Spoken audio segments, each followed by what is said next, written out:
গাজায় যুদ্ধবিরতির প্রস্তাব গ্রহণ করেছে ফিলিস্তিনি মুক্তিকামী সংগঠন হামাস। প্রস্তাব মেনে নেওয়ার বিষয়টি মিশর এবং কাতারের মধ্যস্থতাকারীদের জানিয়েছেন সংগঠনটির প্রধান ইসমাইল হানিয়া। তবে এই বিষয়ে ইসরায়েলের পক্ষ থেকে এখন পর্যন্ত কোনো প্রতিক্রিয়া পাওয়া যায়নি।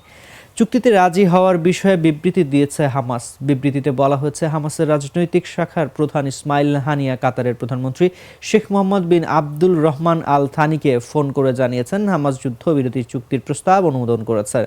মিশরের গোয়েন্দা বিষয়ক মন্ত্রী আব্বাস কামালকেও ফোনে একই কথা জানিয়েছেন ইসমাইল হানিয়া।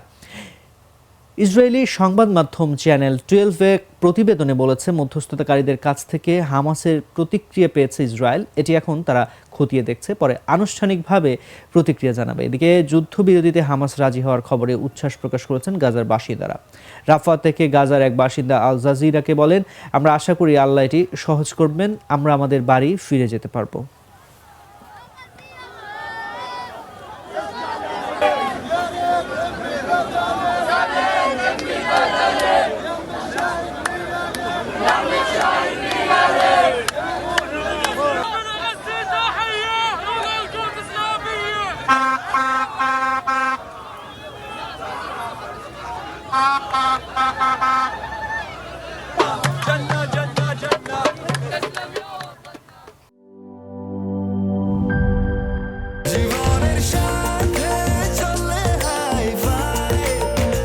স্বাস্থ্যকর অল টাইম ফ্যামিলি কেক, সব সময় অল টাইম হেলদি লাইফ।